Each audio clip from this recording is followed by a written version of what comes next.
Hello बच्चों, how are you. बच्चों मैं हूं चंद्र दुरेजा, जैसे कि आपको मालूम भी है, और मैं आपके साथ कॉन्ट्रैक्ट अकाउंट स्टार्ट कर रहा हूं। क्या बोला मैंने? Contract account. बिल्कुल बच्चों, आपने सही सुना। ये टॉपिक, ये चैप्टर आपके अकाउंट्स में भी है, राइट। फाइनेंशियल अकाउंट मतलब, और आपके यहाँ पर कॉस्ट अकाउंटिंग में बहुत सारे बच्चे जो है वो फाइनेंशियल अकाउंट्स में चैप्टर कर लेते हैं, और बहुत सारे बच्चे ऐसे भी होते हैं जो कहते हैं सर आप करवा दो, है ना। इनफैक्ट अगर आपने वहां पर थोड़ा सा कम पढ़ा हुआ है तो यहाँ पर अच्छा आपको लगेगा, और अगर वहां पर ज्यादा अच्छा पढ़ा हुआ है, ज्यादा पढ़ा हुआ है, तो यहाँ पर आपको और अच्छा लगेगा, राइट। क्योंकि आपको मैंने पहले ही बता दिया है कि कॉस्टिंग जो है सबसे आसान होता है, इसमें कोई शक ही नहीं है। कोई शक नहीं, ये चैप्टर भी बहुत आसान है। जैसे कि आपको मालूम है कि हमारे फाइनेंशियल अकाउंट्स का, मैं थोड़ी सी बात है, बहुत बार आपको ऐसा लगेगा कि मैं इस चैप्टर के अंदर आपको अकाउंट्स पढ़ा रहा हूँ कॉस्टिंग के जगह पर। मैं आपसे पूछूंगा बच्चों, बताओ फाइनेंशियल अकाउंटिंग में जो आपका सबसे मोस्ट इंपॉर्टेंट टारगेट होता है, मीन्स आपके जो ऑब्जेक्टिव होते हैं, उसमें ऑब्जेक्टिव क्या होता है? To find out the profit और loss, and also to prepare the financial position of the business. और फाइनेंशियल पोजिशन बनाने के लिए, पता लगाने के लिए आप क्या बनाते हो? Balance sheet, right. मतलब मैं ऐसे कह सकता हूं कि अगर मैं फाइनेंशियल अकाउंट की बात करूं, अभी कॉन्ट्रैक्ट अकाउंट में नहीं है हम लोग, अभी हम कहां पर हैं? फाइनेंशियल अकाउंट्स में।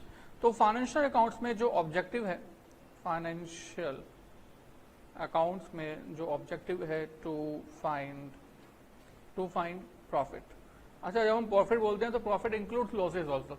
Negative profit is a loss, and to find financial statement, मतलब financial position, you can say position. और फाइनेंशियल पोजीशन का पता लगाने के लिए हम लोग क्या बनाते हैं? Balance sheet. और प्रॉफिट और लॉस पता लगाने के लिए क्या बनाते हैं? Trading profit and loss account. बिल्कुल ठीक है सर। बच्चों अब हम बेसिकली प्रॉफिट फाइंड करने की ही बात कर रहे हैं, पर हम यहां पर बात कर रहे हैं उन कंपनीज की जो कि बेसिकली कंस्ट्रक्शन सेक्टर में एंगेज्ड हैं। We are talking about construction sector companies. Construction, जैसे कि आपको मालूम है कि इंडिया में जो सबसे बड़ी नीड है वो इंफ्रास्ट्रक्चर की है और कंस्ट्रक्शन की। यहाँ की रोड्स, यहाँ की फ्लाईओवर्स, यहाँ की बिल्डिंग्स, नो डाउट अभी इंडिया की बहुत बड़ी रिक्वायरमेंट है फुलफिल करने की, राइट। कोई कंस्ट्रक्शन कंपनी जो आप के माइंड में आता है? DLF is the biggest construction company, right. JK, okay, JP Associates is also Ajnara, right, Amrapali, right. इसके अलावा बहुत सारी और कंपनीज हैं, शायद आपने नाम सुना होगा, Ashoka Buildcon. Ashoka Buildcon basically road construction करती है, राइट। एक अभी थोड़े दिन पहले IPO आया था, नया पब्लिक के अंदर आया था, दैट इज दिलीप बिल्डकॉन। तो ये भी कंस्ट्रक्शन कंपनी है, रोड बनाती है, राइट। मतलब अब मैं आपके साथ जो बात कर रहा हूँ वो किस बारे में बात कर रहा हूँ? Construction company, right. तो कोई जनरल कंपनी की अगर मैं आपसे बात करूं तो वहां पर प्रॉफिट और लॉस निकालना थोड़ा सा आसान है। कैसे? कि एक फैक्ट्री है, एक ऑर्गेनाइजेशन है, एक प्लेस है, वहां पर बहुत सारा रॉ मटेरियल इनपुट होगा, राइट। प्रोडक्शन होगी, प्रोडक्शन होने के बाद आउटपुट बनके तैयार होगा, और जो ये आउटपुट होगा वो ऑलमोस्ट सिमिलर नेचर का होगा। मीन्स अगर मोबाइल बनाने वाली कंपनी है तो आउटपुट क्या होगा? Cell phone, mobiles.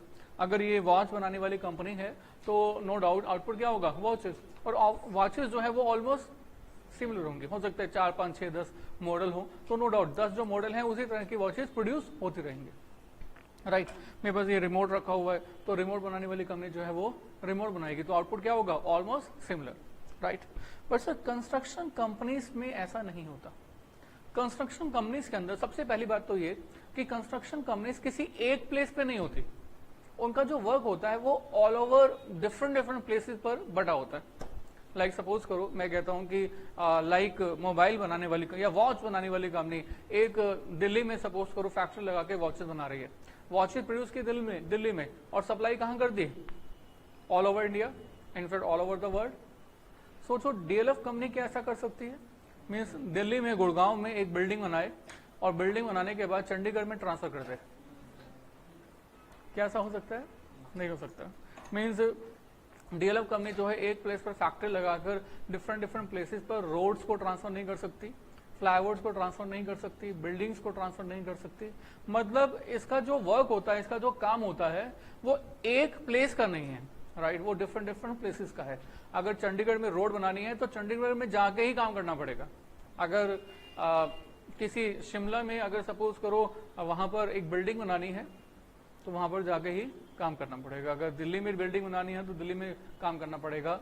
फ्लाईओवर बनाना है तो फ्लाईओवर जिस प्लेस पे होगा वहां पर जाके काम करना पड़ेगा। मतलब ऐसा नहीं हो सकता कि एक फैक्ट्री लगा दी, फैक्ट्री में काम प्रोडक्शन की, प्रोडक्शन करने के बाद इसको ऑल ओवर द वर्ल्ड फैला दिया, ऐसा नहीं हो सकता। यह हो सकता है? नहीं हो सकता। अच्छा, अगर बच्चों ऐसा नहीं हो सकता तो फिर कैसे होगा, कैसे करेंगे? So this is we have to talk about. Means एक डीएलएफ कंपनी है और डीएलएफ कंपनी जो है, मैंने कहा सर डिफरेंट डिफरेंट प्लेसेस पे सपोज करो वर्क कर रही है। वो गुड़गांव में भी एक बिल्डिंग बना रही है, राइट। इसके अलावा चंडीगढ़ में भी एक रोड बना रही है। इसके अलावा वो यहाँ पर और कहाँ बनाना, हरियाणा में एक जगह है कैथल, शायद आपने सुना होगा। कैथल में सपोज करो वो एक मल्टीप्लेक्स बना रही है। मतलब डिफरेंट प्लेसेस के अंदर जो काम है वो वहां पर जाके होगा। कोई एक फैक्ट्री लगा के काम होने वाला नहीं है। आई थिंक क्लियर ये बात, पक्का? अच्छा, अगर ऐसा है तो सोचो कंस्ट्रक्शन कंपनी भी प्रॉफिट और लॉस आइडेंटिफाई करती होगी या नहीं?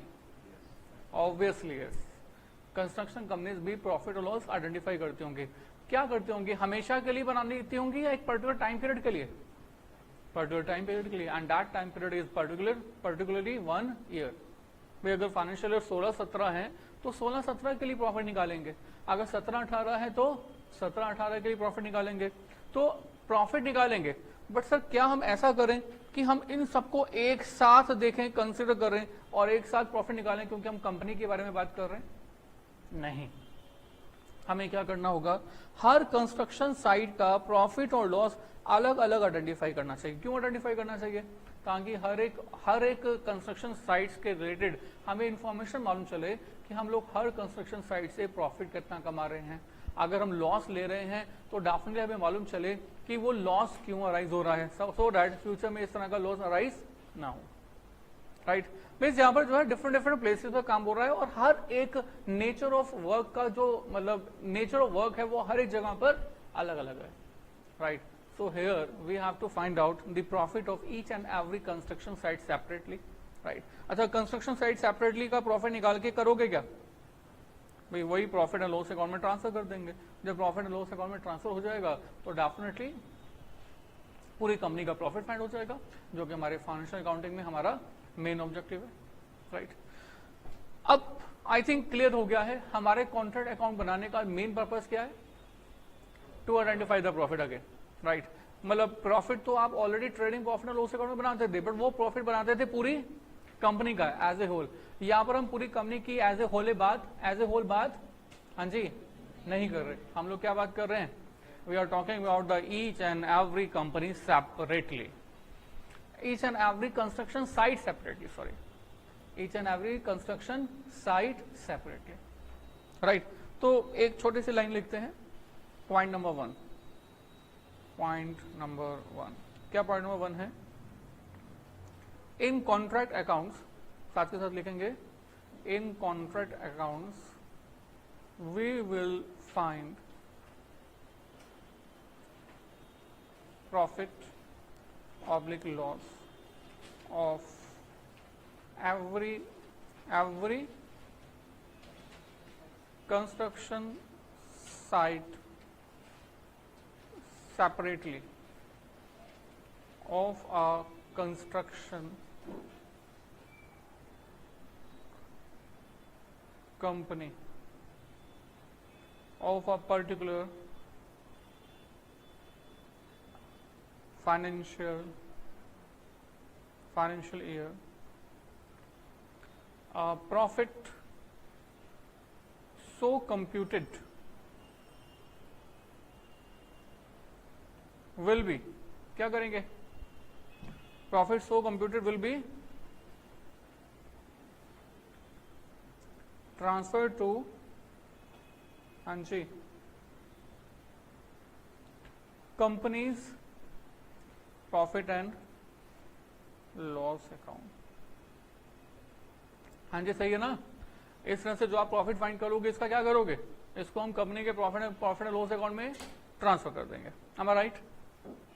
अच्छा, अब तो जैसे आपने ये कर लिया ना, इसके बाद हम आगे बढ़ते हैं पॉइंट नंबर 2। अब नेक्स्ट क्वेश्चन ये आता है कि अब बात समझ आ गई है कि हमें हर कंस्ट्रक्शन साइट का अलग अलग प्रॉफिट और लॉस फाइंड करना है।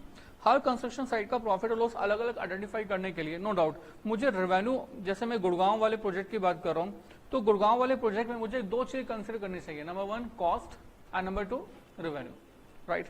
अब गुड़गांव वाले प्रोजेक्ट के लिए जो रेवेन्यू होगी वो होगी जो कि हमारे मतलब कंस्ट्रक्शन कंपनी ने डिसाइड किया है विद द कॉन्ट्रैक्टर। देखो there are two parties always, there are always two parties, one is contractor and second is contractee, right. आपने एक जगह ली, एक प्लॉट लिया, उस प्लॉट के ऊपर अपना एक मकान बनवाना है, एक जगह बनवानी है, ठीक है। तो आप क्या करोगे, एक कॉन्ट्रैक्टर को बुला लोगे, राइट, और वहां पर उसकी जो बिल्डिंग बनाने के लिए उसको वो एक अपना काम ट्रांसफर कर दोगे। तो आप क्या हुए, कॉन्ट्रैक्टर या कॉन्ट्रैक्टी? आप हुए कॉन्ट्रैक्टी। आपकी जगह है, आपने जो है मकान बनाने के लिए बोला है, और जो कंपनी, जो बंदा ये काम कर रहा है, कंस्ट्रक्शन का काम कर रहा है, उसको क्या बोलेंगे, कॉन्ट्रैक्टर। काम करने वाला टर है और काम करवाने वाला टी है, करने वाला टर और करवाने वाला टी। हम जो यहाँ पर आपके साथ बात कर रहे हैं कि हम प्रॉफिट और लॉस आइडेंटिफाई करना चाहते हैं, तो वो किसकी बुक्स में करना चाहते हैं, कॉन्ट्रैक्टर की बुक्स में। So we are basically here talking about the contractor books, right. अच्छा, कॉन्ट्रैक्टर की बुक्स में क्या कॉन्ट्रैक्टर का अकाउंट बन जाएगा? नहीं, किसका अकाउंट बनेगा, कॉन्ट्रैक्टर। तो basically we are talking about the contractor and we will prepare two accounts. One is contract account that will be used for the purpose of computation of profit or loss. Second, we have to prepare contract account. ठीक है। and no doubt तीसरी चीज जो हमें हमेशा बतानी होती है, that is बैलेंस शीट की फाइनेंशियल पोजीशन क्या है, ठीक है। तो ये मेनली ये तीन काम करने होंगे पूरे के पूरे चैप्टर के अंदर, कि हमें एक तो कॉन्ट्रैक्ट अकाउंट बनाना है, और कॉन्ट्रैक्ट अकाउंट से बेसिकली क्या करना होगा, हर एक साइड के लिए अलग अलग प्रॉफिट और लॉस को आइडेंटिफाई करना। नंबर 2 क्या करना है, कॉन्ट्रैक्टी अकाउंट बनाना है, राइट, और नंबर 3 बैलेंस शीट बनानी। बस ये तीन काम करने हैं and the chapter is over. Thank you very much. नहीं, अभी तो शुरुआत है ना। थैंक यू वेरी मच तो लास्ट में बोलते हैं, अभी तो नहीं बोलते हैं, या अभी बोले। So we have to prepare, हाँ जी, वी हैव टू, जो हम बोल रहे हैं बच्चों वो सब कुछ हम लोग लिखते जाएंगे। We have to prepare number 1 contract accounts, right, और कॉन्ट्रैक्ट अकाउंट से क्या आइडेंटिफाई करेंगे, बोलिए, प्रॉफिट और लॉस। नंबर 2 क्या फाइंड करना है, contractee accounts, and number 3 we have to form balance sheet. तो जो हमारा यही काम है और कोई काम नहीं है, right. Can we proceed? Yes sir. तो पॉइंट नंबर 3, हम जितने भी चीजें समझते जाते हैं उन सबको हम लोग पॉइंट वाइज लिखते भी जा रहे हैं, right. And the point number 3 is, देखो बच्चों, कॉन्ट्रैक्ट अकाउंट बनाना चाहते हैं हम लोग, और कॉन्ट्रैक्ट अकाउंट बनाने के लिए, कॉन्ट्रैक्ट अकाउंट तो आप बचपन से बनाते आए हो, एम आई राइट? मतलब पूरा का पूरा बचपन जो है वो कॉन्ट्रैक्ट अकाउंट बनाते मतलब अकाउंट बनाते बीत रहा है। बचपन से लेकर जवानी जो है वो अकाउंट बनाते बीतती जा रही है, राइट। बताने की जरूरत है कि लेफ्ट हैंड साइड जो होती है वो डेबिट साइड होती है, और राइट हैंड साइड जो होती है वो क्रेडिट साइड होती है। अच्छा, बच्चों को ये समझ में नहीं आता कि मेरा लेफ्ट हैंड साइड कौन सा है और राइट हैंड साइड कौन सा है। हाँ जी, जिनको समझ में नहीं आता है कि उनका लेफ्ट हैंड साइड कौन सा है और राइट हैंड साइड कौन सा है, मैं उन बच्चों को एक सजेशन देता हूं कि अपने किसी मम्मी पापा से पूछ करना, अपने उल्टे हाथ पर एल लिख देना और सीधे हाथ पर आर लिख देना, इससे आपको याद रहेगा और एग्जामिनर मतलब कोई नहीं समझेगा कि आपने क्या किया, राइट। एल एंड आर लिख देना, नाइस, गुड बना। अच्छा, आगे चलते हैं। तो left hand side debit side, right hand side credit side. अब लेफ्ट हैंड साइड जो है ये लेफ्ट हैंड साइड जो है, इसके अंदर हम लोग हमेशा हमेशा क्या लिखेंगे, ऑल दी एक्सपेंसेस। बच्चों जैसे कि मैंने आपको पहले भी कहा कि कॉन्ट्रैक्ट अकाउंट किसकी तरह से है, trading profit and loss account की तरह से। Trading profit and loss account में मेनली आपका ऑब्जेक्टिव क्या होता है, प्रॉफिट लॉस आइडेंटिफाई करना। तो प्रॉफिट लॉस आइडेंटिफाई करने के लिए आपको कॉस्ट लिखनी होगी और रेवेन्यू लिखनी होगी। तो डेबिट साइड में हमेशा हमेशा क्या लिखेंगे, एक्सपेंसेस, और क्रेडिट साइड में हमेशा हमेशा क्या लिखेंगे, रेवेन्यूज, राइट। अब नेक्स्ट क्वेश्चन ये कि कौन कौन से एक्सपेंसेस लिखने हैं, क्या हमें पूरी कंपनी के एक्सपेंसेस लिखने हैं, नहीं। जब भी कॉन्ट्रैक्ट अकाउंट बनाया जाएगा तो वो किसी न किसी पर्टिकुलर साइट की रिस्पेक्ट से बनाया जाएगा। मैंने कहा कि गुड़गांव की साइड से, तो अगर गुड़गांव की साइट के रिस्पेक्ट से बनाया जा रहा है तो हमें वो एक्सपेंसेस लिखने होंगे जो सिर्फ और सिर्फ गुड़गांव साइट पर खर्च किए जा रहे हैं, राइट। कंस्ट्रक्शन में सबसे बड़ा जो एक्सपेंस होता है वो कौन सा होता है, raw material, right. Cement, Badarpur, ईंट, ब्रिक्स, राइट। तो ये सब एक्सपेंस जो है वो सबसे बड़ा एक्सपेंस होता है, no doubt. Second biggest expense is the labour, बिना लेबर के काम नहीं हो सकता। तीसरा एक्सपेंस मेनली कौन सा होता है, मशीनरी, मतलब जो आपने क्रेन देखी होंगी सामान को एक जगह से दूसरी जगह पे ले जाते हुए, टूल्स देखे होंगे। सो this is the third one, right. तो मतलब जितने भी एक्सपेंसेस हैं वो सभी के सभी एक्सपेंसेस कहाँ लिखने हैं, डेबिट साइड में, राइट। तो मैंने सबसे पहला जो एक्सपेंस लिखा है and that is basically material, right. अच्छा, मैंने कहा सर मैंने मटेरियल परचेज किया, सपोज करो 10 लाख का, बिल्कुल एक बार ऊपर देखेंगे, मैंने मटेरियल परचेज किया 10 लाख का, कौन से साइड के लिए, कौन से साइड के लिए, गुड़गांव साइड के लिए। गुड़गांव साइड के लिए मटेरियल परचेज किया तो मैंने डेबिट साइड में लिख दिया, कोई गलत किया नहीं। पर सर मुझे डेबिट साइड में सिर्फ वो एक्सपेंस लिखना है जो कि हमारी इस गुड़गांव साइड से रिलेटेड है और हमारे फाइनेंशियल ईयर के रिलेटेड है, राइट। ऐसा हो सकता है कि आपने परचेज तो 10 लाख का सीमेंट परचेज कर लिया, but at the end of the financial year कुछ सीमेंट की बॉडी बैग्स जो हैं वो अभी एज इट इज रखे हुए हैं। सपोज करो 2 लाख रुपए के सीमेंट के बैग्स अभी भी एज इट इज रखे हुए हैं, राइट। अब 2 लाख रुपए का खर्चा तो आप ऑलरेडी कर चुके हो, वो ऑलरेडी कहां पर आ गया है, डेबिट साइड में। पर इसमें तो 2 लाख रुपए के रॉ मटेरियल जो है, 2 लाख रुपए का जो सीमेंट है अभी तक आपने यूटिलाइज नहीं किया है अपने फाइनेंशियल ईयर में। क्या करना चाहिए आपके अकॉर्डिंग, 10 लाख में से माइनस कर देना चाहिए। हम लोग माइनस नहीं करते, हम लोग क्या करते हैं, हम लोग क्रेडिट साइड में लिखते हैं। क्रेडिट साइड में किस नाम से, नो डाउट क्लोजिंग स्टॉक। और ये क्लोजिंग स्टॉक जो है वो किस चीज का है, रॉ मटेरियल का। तो रॉ मटेरियल का जो क्लोजिंग स्टॉक होगा वो आपके पास आ गया ₹2 लाख, कोई डाउट। तो ऑटोमेटिकली डेबिट साइड में कितना अमाउंट आ गया, 8 लाख। आई थिंक क्लियर। अच्छा, और आगे चलते हैं। इसके बाद हमने कहा ये तो हो गई मटेरियल की बात। अच्छा, मटेरियल बात पूरी नहीं हुई। कभी कभी ऐसा भी हो सकता है कि एक काम चल रहा है गुड़गांव में और एक काम जो है वो गुड़गांव के आसपास किसी जगह पे चल रहा है। हमने खरीदा तो गुड़गांव के लिए सीमेंट है, बट क्योंकि दूसरी जगह पर रिक्वायरमेंट हुई, हमने गुड़गांव से उस दूसरी जगह पे सीमेंट के कुछ बैग्स ट्रांसफर करवा दिए, राइट। आपने गुड़गांव के लिए खरीदा था, इसलिए जो आपने रॉ मटेरियल है वो 10 लाख रुपए का कहाँ लिखा हुआ है, डेबिट साइड में।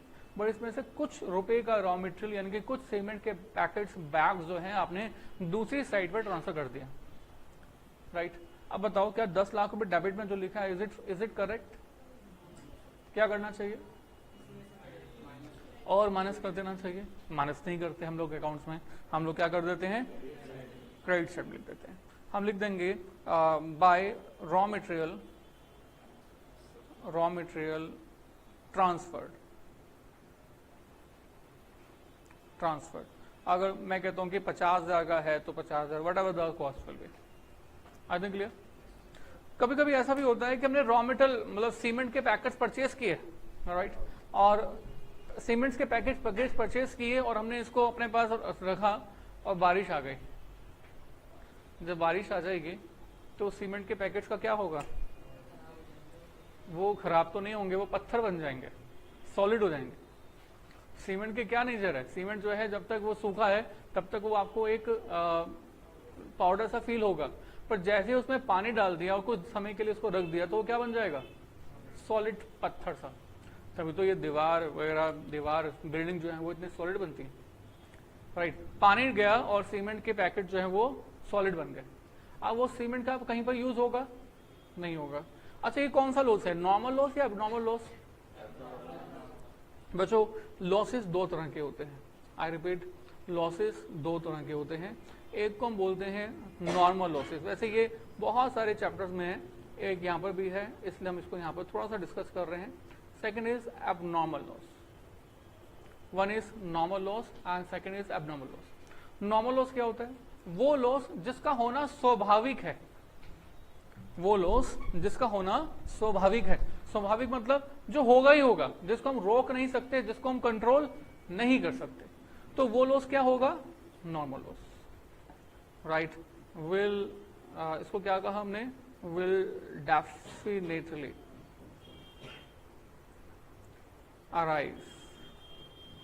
arise in production, right. मैं आपका एग्जांपल देता हूं। और जो लॉस डेफिनेट नहीं है, जिसको कंट्रोल किया जा सकता है, जिसको कंट्रोल किया जा सकता है, उसको क्या बोलेंगे? Abnormal, right. तो हमने कहा विच कैन बी कंट्रोल्ड। जो लॉस कंट्रोल किया जा सकता है उसको क्या बोलते हैं? Abnormal loss. ध्यान दीजिएगा, मैंने कहा सर मैं आपको कहता हूं कि बच्चों पढ़ो पढ़ो पढ़ो, पढ़ाई करो, राइट। आपने पढ़ने का प्लान बनाया मेरे कहने पर, और आपने प्लान जो बनाया वो क्या बनाया कि पढ़ना शुरू करेंगे हम। कब से पढ़ना शुरू करेंगे? कल से। कोई बच्चा ऐसा प्लान बनाता है कि आज से पढ़ना शुरू करेंगे? नहीं। बच्चा क्या प्लान बनाता है? कब से शुरू करेंगे? कल से। अच्छा, कल से कैसा प्लान बनाते हो? ऐसा प्लान बनाते हो कि सर देखो दिन में कितने घंटे हैं? 24 घंटे। प्लानिंग तो ऐसी होती है। दिन में कितने घंटे हैं? 24 घंटे। इन 24 घंटों में से हम सोने के घंटे हटा देते हैं, राइट। कितने आवर्स? 8 आवर्स। अच्छा, आपकी अलग बात हो सकती है, जनरली 8 आवर्स। अच्छा, इसके अलावा आपने कहा रेस्ट चाहिए, वॉक चाहिए, इसके अलावा खाना खाने में टाइम लगेगा 2 आवर्स। अभी भी कितने आवर्स आपके पास बचे हुए हैं? कितने आवर्स अभी भी बचे हुए हैं? Yes please, 14 hours. तो अब आपने डिसाइड कर दिया, क्योंकि मेरा कोर्स कंप्लीट हो चुका है, I am on the just revision side, I will study 14 hours per day, right. तो मतलब आपने जो है ना 10 घंटे तो पहले से हटा दिए। क्यों हटा दिए? क्योंकि आपको पता है ये 10 घंटे तो डेफिनेटली 24 घंटे के अंदर स्टडी हो ही नहीं सकते, हो ही नहीं सकते। अब जो आवर्स स्टडी हो ही नहीं सकता उसको क्या बोलेंगे? उसको बोलेंगे बच्चों नॉर्मल लॉस। ये वो लॉस है जो कि बेसिकली स्टडी मतलब हो ही नहीं सकती। बाकी कितने बच गए? 14 आवर्स। अब 14 आवर्स में जब दिन शुरू हुआ और दिन शुरू होने के बाद एक्चुअल में स्टडी हुई, तो 14 घंटों में से आपने जो है स्टडी की, आपने ये 4 हटा दिया बस। कितने आवर्स स्टडी की? हाँ जी, 13 hours. 13 hours, oh sorry, study तो की 1 आवर। तो आपका जो लॉस और बन गया है वो कितना बन गया है? 13 आवर्स। अब जो 13 आवर्स आपने बर्बाद किए हैं, ये किस लिए किए हैं? अब आपने रीजंस को आइडेंटिफाई करना शुरू किया। रीजन आइडेंटिफाई करना शुरू किया कि आपने जो है व्हाट्सएप नहीं छोड़ा, आपने जो है फेसबुक नहीं छोड़ा, आपने जो है मोबाइल फोन नहीं छोड़ा, दोस्तों से बात करना नहीं छोड़ा, आपने जो है एसएमएस नहीं छोड़े, आपने टीवी नहीं छोड़ा, और अब एक नया रीजन बन गया है, दैट इज जियो। आपने नया जियो का सिम परचेज किया जो कि फ्री में है और जो कि काफी टाइम तक चलने वाला है, राइट। तो नए नए रीजन, मतलब आपके पास बहुत सारे रीजंस आ गए। फिर उसके बाद एक और बहुत बड़ा रीजन होता है बच्चों के स्टडी ना होने का, राइट, और वो होता है बर्थडेज। बर्थडेज, आज क्यों नहीं पढ़ाई की? सर मेरे दोस्त का बर्थडे था। फिर अगले दिन क्यों नहीं पढ़ाई की? सर मेरे मम्मी का बर्थडे था। फिर अगले दिन पापा का, उसके बाद एक और दोस्त का, फिर अगले दिन कितने सारे बर्थडे। जितने लोगों को आप जानते हो, भाई आप 300-400 लोगों को जानते होंगे या नहीं? उनमें से 100 लोग जो है अच्छे आपके जान पहचान के होंगे या नहीं होंगे? मतलब एक साल में क्या 100 दिन बर्थडे ही मनाते रहोगे? भाई जिसलिए आपको टाइम मिला है वो टाइम यूज करोगे या बर्थडे बनाओगे? तो ये बहुत बड़ा, आई एम नॉट सेइंग कि विश मत करो and celebrate, everything is there, but 14 hours में से 1 आवर हटा दो, 14 आवर्स थोड़ी हटाओगे। तो एक बहुत बड़ा रीजन है बर्थडे। उसके बाद जो बाकी चीजें होती हैं, मतलब क्या सेलिब्रेशन होते हैं, दिवाली की छुट्टियां, दशहरे की छुट्टियां, है ना, बहुत सारे और चीज फेस्टिवल्स होते हैं। मम्मी ने करवा चौथ रखा है तो आज भी पूरा का पूरा दिन खत्म। सो वट एवर 13 आवर्स जो है बेकार हो रहे हैं। अच्छा, ये वो आवर्स हैं जिनको हम कंट्रोल कर सकते थे या नहीं कर सकते थे। अब ये वो आवर्स हैं जिनके लॉस से आप बच सकते थे। अगर लॉस से आप बच सकते थे ना तो इसको हम क्या बोलेंगे, right, this is abnormal loss. ये वो लॉस है जिसको हम कह रहे हैं एबनॉर्मल लॉस। जो लॉस कंट्रोल हो जाएगा एबनॉर्मल लॉस, जो नहीं होगा वो नॉर्मल लॉस, राइट। अब सर मैंने कहा कि आपने जो है 10 लाख का सीमेंट परचेज किया है, उसमें से 10,000 रुपए का जो सीमेंट है ना वो आपका एबनॉर्मल लॉस के कारण से, यानी कि पानी के पड़ने के कारण से, आपकी गलती के कारण से खराब हो गया। अगर आपकी गलती के कारण से खराब हो गया है तो इसका रिस्पॉन्सिबल क्या कॉन्ट्रैक्ट अकाउंट या कि कॉन्ट्रैक्ट साइट है? नहीं, मैनेजमेंट है। और अगर कोई एबनॉर्मल लॉस हो गया है तो उस लॉस को हम लोग यहां से हटाकर फाइनेंशियल यानी कि कंपनी के प्रॉफिट एंड लॉस अकाउंट में ट्रांसफर करते हैं। लॉस इज देयर, इसमें कोई शक नहीं है, पर वो जो लॉस है वो एबनॉर्मल नेचर का है, इसलिए उस लॉस को हमारे कॉन्ट्रैक्ट अकाउंट में ना डालकर, मतलब कंस्ट्रक्शन साइट से ना रिलेटेड मानकर, उसको कंपनी का फॉल्ट मानकर कंपनी के फाइनेंशियल अकाउंट्स में डेबिट साइड में शो किया जाता है, राइट। तो मैंने क्रेडिट साइड में क्या लिख दिया, बाय हाँ जी abnormal loss. Any doubt this? अच्छा, नॉर्मल लॉस हुआ तो मैंने कहा सीमेंट जो है, सीमेंट की बोरियां आपने देखा होगा जब भी एक जगह से दूसरी जगह पे आती हैं तो बहुत सारा एयर के अंदर चला जाता है, दैट इज कंप्लीट लॉस। तो ये कौन सा लॉस हुआ? अगर कोई नॉर्मल लॉस है तो दैट इज बिहेवियरेबल, उसकी कोई एडजस्टमेंट हमें नहीं करनी, क्योंकि जो हमारा ये नॉर्मल लॉस हुआ है उसका खर्चा तो ऑलरेडी डेबिट साइड में, और वो खर्चा साइट पर होगा ही होगा, दैट इज सर्टेन। अगर खर्चा होगा ही होगा तो वो कॉस्ट का पार्ट होना चाहिए, तो कॉस्ट का पार्ट होने के लिए वो ऑलरेडी डेबिट साइड में लिखा हुआ है, कुछ करने की जरूरत नहीं है, राइट। हम चाहते हैं साइट का नॉर्मल सिचुएशंस के अंदर प्रॉफिट आइडेंटिफाई करना, उसके लिए अगर कोई एबनॉर्मल एक्सपेंडिचर, एबनॉर्मल लॉस हो गया है उसको वहां से हटा देंगे। Is that clear? अच्छा, कभी कभी ऐसा भी होता है, क्वेश्चन कहता है कि सर देखो आपने जो मटेरियल खरीदा था ना, उस मटेरियल में जिसकी कॉस्ट 50,000 की थी ना, आपने साइट पर ही बेच दिया, और साइट पर जो बेच दिया वो बेच दिया 60,000 का। 50,000 की कॉस्ट का मटेरियल कितने में बेच दिया? 60,000 में। नो डाउट 10,000 रुपए का प्रॉफिट हुआ, लॉस हुआ? प्रॉफिट हुआ, 10,000 का प्रॉफिट, राइट। अब सर कहानी क्या है कि जो सामान आपने यहां पर कॉन्ट्रैक्ट साइट से बेच दिया है, वो सामान, वो मटेरियल हमारे कॉन्ट्रैक्ट साइट पर तो यूज नहीं हुआ। अगर कॉन्ट्रैक्ट साइट पर यूज नहीं हुआ तो उसका खर्चे का बर्डन कोई भी हमारे कॉन्ट्रैक्ट अकाउंट में कंसिडर नहीं होना चाहिए। हाँ जी, नहीं होना चाहिए। तो क्या करें इसको? फिर से डेबिट साइड में जो खर्चा ऑलरेडी इंक्लूड है उसको हटा दें, राइट। अगर आपको कुछ याद होगा तो this is just like a plant and machinery, जिसमें कि हमने इतनी की प्लांट एंड मशीनरी इतने में बेची, तो उसके लिए हम लोग एक जर्नल एंट्री पास करते हैं।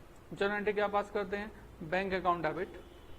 मैंने कहा ना, आपको ऐसा लगेगा कि मैं आपको जो है अकाउंट पढ़ा रहा हूँ, 60,000 एंड बाय कॉन्ट्रैक्ट अकाउंट, क्योंकि ये खर्चा ऑलरेडी कॉन्ट्रैक्ट अकाउंट के अंदर क्रेडिट, ये खर्चा ऑलरेडी कॉन्ट्रैक्ट अकाउंट में डेबिट हो चुका है। जब मटेरियल खरीदा है तो डेबिट साइड में तो ऑलरेडी है, वो आपने उसको बेच दिया, तो बाय कॉन्ट्रैक्ट अकाउंट कितना? 60,000। बट सर थोड़ा ध्यान दो, आपके डेबिट साइड के अंदर जो आपके पास अमाउंट इंक्लूड है वो कितना इंक्लूडेड है? 60,000 इंक्लूड है या उसमें 50,000 इंक्लूड है? 50,000। जबकि आपने कॉन्ट्रैक्ट साइड में कितना लिख दिया है? आपने लिख दिया है 60,000, जबकि डेबिट साइड में कितना इंक्लूडेड है? 50,000। तो क्या करें? 10,000 का अमाउंट, 10,000 का अमाउंट डेबिट साइड में लिख देते हैं, और डेबिट साइड में क्या लिख देते हैं? To profit and loss account, right. और इसकी जनरल एंट्री क्या बन गई? जनरल एंट्री क्या बन गई? जनरल एंट्री बन गई बच्चों, इसकी एक तो जनरल एंट्री ये है ही, दूसरी जनरल एंट्री बन गई basically contract account debit, very good, to profit and loss account. Amount कितना है? 10,000, और ये 10,000 का कौन सा अमाउंट है? प्रॉफिट मेड, आई थिंक क्लियर, राइट। तो बच्चों हमारा मेन ऑब्जेक्टिव एक ही है, क्या ऑब्जेक्टिव है कि हमारे कॉन्ट्रैक्ट साइट पर वो खर्चा हो जो हमारी कॉन्ट्रैक्ट साइट से रिलेटेड है, कॉन्ट्रैक्ट साइट से रिलेटेड है और साथ ही साथ हमारे फाइनेंशियल ईयर से रिलेटेड है। We have to find out the profit of the financial year. तो अगर कोई ऐसा खर्चा है जो कि हमारी कॉन्ट्रैक्ट साइट से रिलेटेड नहीं है तो हटा दो, लिखा हुआ है तो माइनस करने के लिए दूसरी साइड ले जाओ, और अगर वो किसी और नेक्स्ट ईयर से रिलेटेड है तो भी हटा दो। यस ना, तो बच्चों यही कर रहे हैं। अच्छा ये तुमने सिर्फ और सिर्फ क्या लिखा है, मटेरियल। मटेरियल के अलावा कुछ और भी आएगा क्या, लेबर, अभी तो बात किया आपने लेबर, तो लेबर के जो एक्सपेंसेस हैं उन एक्सपेंसेस को हम लोग डेबिट साइड में लिखेंगे। मान लो ऐसे कुछ रफली अमाउंट दे रहा हूं 2 लाख, ठीक है। और क्या आएगा, और ओवरहेड्स, यस और नो, ओवरहेड्स। अच्छा सर ओवरहेड्स 2 तरह के हो सकते थे। पहले ओवरहेड यानी कि इनडायरेक्ट एक्सपेंसेस वो हो सकते हैं जो कि हमारी कॉन्ट्रैक्ट साइट पर ही खर्च किए हैं, जो कि गुड़गांव में ही खर्च किए हैं, राइट। मैंने कहा power cost is one of the overhead जो कि गुड़गांव साइट पे खर्च की है। पर सर बहुत बार ऐसे खर्चे होते हैं जो कि हेड ऑफिस में खर्च हुए हैं। कहां पर, हेड ऑफिस में। अब हेड ऑफिस में तो खर्च हुए हैं, तो ये हेड ऑफिस, जैसे मैंने कहा कि जो मैनेजर है जो इन सभी के सभी साइट्स को वॉच कर रहा है वो हेड ऑफिस से कर रहा है। अब उसके खर्चे जो है वो हेड ऑफिस में है, पर वो खर्चे जो है क्या आप किसी भी तरह से इन तीनों में अपने आप से डिस्ट्रीब्यूट कर सकते हो, नहीं। अगर नहीं कर सकते तो कहां ट्रांसफर करोगे, कंपनी के प्रॉफिट एंड लॉस अकाउंट में। बट सर अगर कोई बेस गिवन हो जिससे कि हेड ऑफिस के खर्चे इन कॉन्ट्रैक्ट साइट पर भी ट्रांसफर किए जा सकते हो तो हम उस रेशो में बांट देंगे जो हमें क्वेश्चन में इंफॉर्मेशन गिवन होगी। अदरवाइज हम लोग ट्रांसफर कर ही नहीं सकते, तो कहां पर ट्रांसफर करेंगे, कंपनी के प्रॉफिट एंड लॉस अकाउंट में, राइट। तो ओवरहेड भी हमने लिख दिया। उसके अलावा हालांकि ये भी ओवरहेड का पार्ट है, फिर भी सेपरेट लिख रहे हैं क्योंकि जनरली हमारे पास होता है that is depreciation, that is depreciation. Depreciation की वैसे हमारे पास 2 ट्रीटमेंट है, मैं आपको बताऊंगा क्या। तो हमारे पास एक ट्रीटमेंट तो यही है कि हम डेप्रिसिएशन को डेबिट साइड में लिखें। तो अगर आप डेप्रिसिएशन को डेबिट समझ गए ना, प्लांट मशीनरी जो है जो हमारी साइट पर यूज हुई है उस पर हमारे साल का जो डेप्रिसिएशन होगा वो डेप्रिसिएशन हमें डेबिट साइड में लिखना होगा, because it is also an expense of the construction site, right. तो डेबिट साइड में लिख दिया। और बच्चों मैं बताओ, अब मैं जब इनका प्लस और माइनस कर दूंगा तो मेरे पास क्या आ जाएगा, प्रॉफिट तो नहीं आएगा, प्रॉफिट नहीं आएगा। अभी क्यों नहीं आएगा, नोशनल प्रॉफिट भी नहीं आएगा। अभी रेवेन्यू कहां लिखी है, बिना रेवेन्यू लिखे प्रॉफिट आ जाएगा, नहीं ना। जब तक सेल्स नहीं लिखोगे, रेवेन्यू नहीं लिखोगे, प्रॉफिट तो आ ही नहीं सकता। अभी जो है सिर्फ और सिर्फ आएगा कॉस्ट। आपको नहीं सर क्रेडिट साइड में इतना कुछ लिखा है आपने, अरे भाई ये जितना भी कुछ लिखा हुआ है क्रेडिट साइड में ये वो एक्सपेंस है जो कि डेबिट में तो खर्च कर दिया था, पर उसका यूटिलाइजेशन हमारी क्या तो कंस्ट्रक्शन साइट पर नहीं हुआ, या वो एक्सपेंस हमारे फाइनेंशियल ईयर से रिलेटेड नहीं है, राइट। अभी रेवेन्यू नहीं लिखे हैं। तो जो इनका जो डिफरेंस आएगा ना, इसको हम बोलते हैं cost of work to date. क्या बोल रहे हैं, cost of work to date, right. Totalling कीजिएगा, मुझे बताइएगा कितना आता है, 10, 12, 13,60,000 डेबिट साइड में। हाँ जी, इसमें से डेबिट साइड के अमाउंट जो है माइनस कीजिएगा, वेरी फास्ट। हाँ जी 20, डू इट फास्ट। 13, 11, 10,40,000। तो cost of work to date इस 10 लाख, बच्चों मीनिंग समझ में आ रहा है, 10,40,000 cost of work to date का मतलब क्या है, वो खर्चे जो हमारे फाइनेंशियल ईयर तक खर्च हो चुके हैं, वो खर्चे जो हमारे फाइनेंशियल ईयर तक खर्च हो चुके हैं, these are cost of work to date. अब तक के खर्चे वो ये हैं, कितने खर्चे हमारे अब तक के, 10,40,000। अच्छा मैं ये वाला पोर्शन हटाने वाला हूँ बच्चों, मैं ये हटाने वाला हूँ, आप अगर कॉपी कर सकते हैं तो कर लें तो ज्यादा अच्छी बात हो जाएगी। नेक्स्ट पेज पे करें, नेक्स्ट पेज पे करते हैं, चलो नेक्स्ट शीट पे करते हैं। And the next sheet is, आपके पास cost of work to date कहां पर आया था, क्रेडिट साइड में। जो क्रेडिट साइड में आया था उसको क्या करेंगे, नेक्स्ट साइड में डेबिट साइड में ट्रांसफर कर देंगे, डेबिट में लिख देंगे to cost of work to date, right. कितना बताया आपने? 10.40 लाख। अच्छा, ये जितना भी cost of work to date है, अब मुझे तो बेसिकली प्रॉफिट निकालना है। मुझे क्या फाइंड करना है? प्रॉफिट। अब मुझे बताओ मैं रेवेन्यू कितनी कंसिडर करूं, मैं रेवेन्यू कितनी कंसिडर करूं, राइट। कैसे पता चलेगा? आपको होगा सर जितनी भी सेल हुई है वो करो। अरे भाई, कंस्ट्रक्शन साइड में सेल तो होती नहीं है, आप काम किए जाते हो, कॉन्ट्रैक्टर जो है काम किया जाता है। Eight the end of the work उसे जो है कुल मिलाकर क्या मिल जाता है? Contract price. भाई आपने सोचो, आपने अगर मकान बनवाने के लिए किसी को कॉन्ट्रैक्टर को काम दिया है तो उससे पहले एक बार क्या डिसाइड कर लोगे कि कॉन्ट्रैक्ट प्राइस कितने का है ना। जैसे जैसे काम कंप्लीट होता जाएगा आप उसे पैसे पे करते जाओगे, राइट। बट सर सेल का नाम तो नहीं होता यहाँ पर, नहीं होता, राइट। आप थोड़ा ध्यान दीजिएगा। मैंने कहा सर ये जो वर्क है ना, हम बात कर रहे हैं सपोज दैट कि 1 अप्रैल 2005 से लेकर 15 से लेकर 31 मार्च 2016 तक के हम इस वाले अकाउंटिंग पीरियड के बारे में बात कर रहे हैं, ठीक है। जबकि जो हमारी कंस्ट्रक्शन कंप्लीट होगी वो अंदाजा ये है 17 में भी नहीं होगी, वो होगी 30 सितंबर 2017 तक, राइट। मतलब एक बिल्डिंग है जो कि कॉन्ट्रैक्टर बना रहा है और कॉन्ट्रैक्टर ने उसको बनाने के लिए बोला हुआ है, पर बिल्डिंग जब तक बनेगी नहीं तब तक तो ये काम चलता रहेगा। और ये काम कब तक चलता जाएगा? 30 सितंबर 2017। एक एग्जांपल छोटा सा। अब सर कॉन्ट्रैक्ट प्राइस पहले से डिसाइड कर दिया गया है, that is suppose to be 50 lakh रुपए, राइट। पर सर 50 लाख रुपए की सेल कब मानी जाएगी? 50 लाख की सेल कब मानी जाएगी? जब हमारा कॉन्ट्रैक्टर कॉन्ट्रैक्टी के बिहार पर 100% बिल्डिंग बनाकर तैयार कर देगा, राइट। अच्छा, अगर इस पॉइंट ऑफ टाइम की बात करें 31 मार्च 2016 की बात करें तो यहां पर तो अभी बिल्डिंग बनके तैयारी नहीं हुई। जब बिल्डिंग बनके तैयारी नहीं हुई, अभी तो सिर्फ और सिर्फ बेसमेंट हुआ है, एक फ्लोर बना है, बिल्डिंग तो बहुत ऊपर जाने वाली है, पर बिल्डिंग बनके तैयार नहीं हुई। तो क्या कॉन्ट्रैक्टर को पूरे के पूरे पैसे दे देगा? नहीं देगा। बट हाँ, ये बात तो क्लियर है कि हमेशा हमेशा कॉन्ट्रैक्टी और कॉन्ट्रैक्टर एंड कॉन्ट्रैक्टरी इस बात पर हमेशा हमेशा आर्गुमेंट्स करते रहेंगे।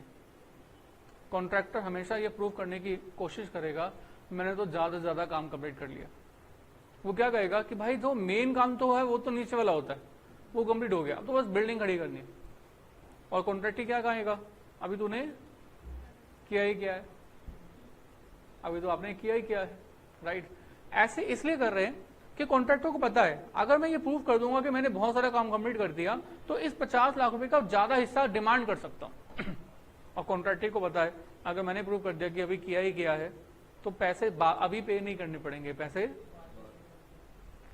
तो इन दोनों के बीच में हमेशा हमेशा ये आर्गुमेंट चलता रहता है कि भाई कितना कंप्लीट हो गया काम, कितना काम कंप्लीट नहीं हुआ। They always have a argument of this, right. कुछ समस्या का समाधान है, कुछ समस्या का समाधान है। क्या है? ये दोनों के दोनों मिलकर एक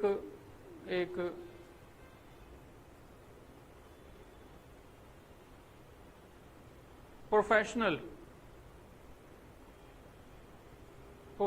पर्सन को हायर करते हैं।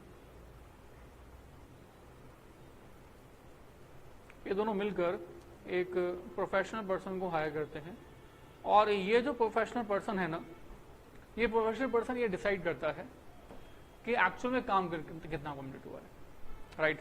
ये पर्सन जनरली कौन होता है? ये जनरली होता है आर्किटेक्ट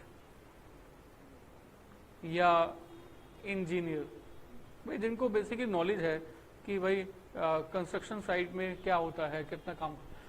ये लोग एक सर्टिफिकेट प्रोवाइड करते हैं, दे प्रोवाइड अ सर्टिफिकेट। और जो ये सर्टिफिकेट प्रोवाइड करते हैं ना, इस पर ये मेंशन करते हैं that as on the date of certificate how much percentage of work had been completed.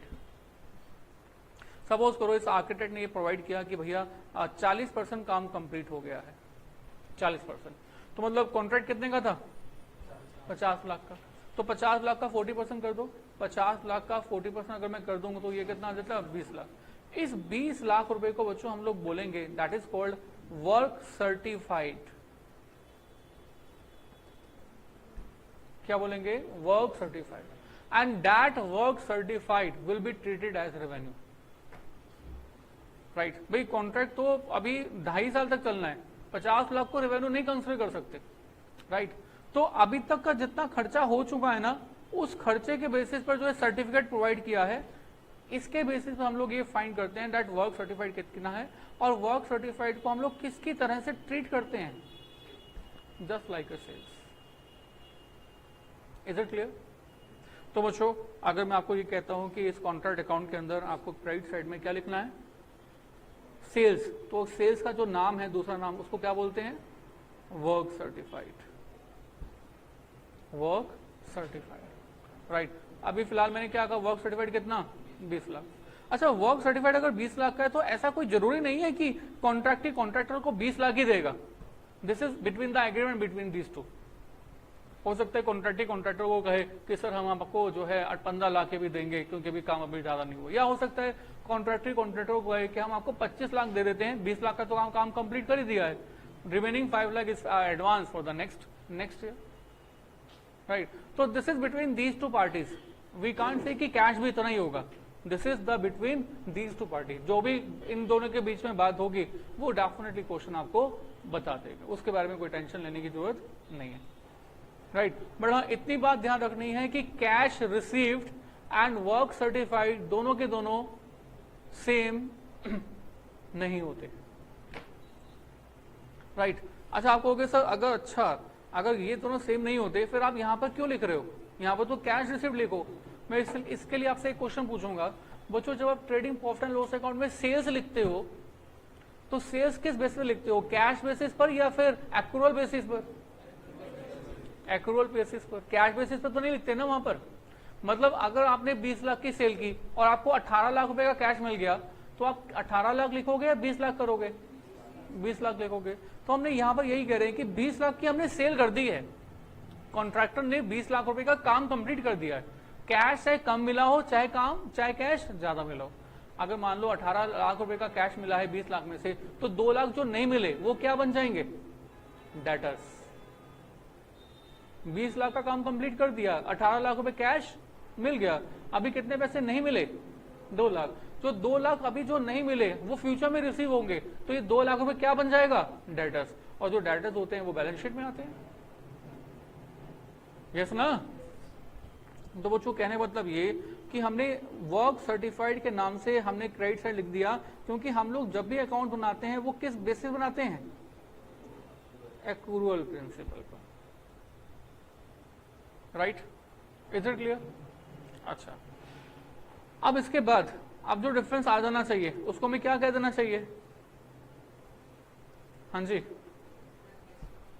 कहना तो क्या चाहिए कि भाई 20 लाख की सेल हो गई और 10 लाख चले जाके वर्क टू डेट खर्चे हैं, तो जो डिफरेंस बच गया वो क्या बच गया? प्रॉफिट। बट इसको अभी हम एक छोटा सा पॉइंट और डिस्कस करने के बाद इसको प्रॉफिट बोलेंगे। अभी इसको हम प्रॉफिट नहीं बोल सकते। क्यों नहीं बोल सकते सर? बच्चों याद करो, जब भी trading profit and loss account बनाते हो तो क्रेडिट साइड में नो डाउट आप सेल्स तो लिखते हो, उसके अलावा क्लोजिंग स्टॉक लिखते हो या नहीं? मतलब closing stock of finish goods ये लिखते हो या नहीं? बिल्कुल लिखते हैं। राइट, तो क्या आपने closing stock of finish goods लिख दिया है? अच्छा, नहीं लिखा है तो पहले तो ये बताओ कि इस कंस्ट्रक्शन साइट का closing stock of finish goods होगा क्या?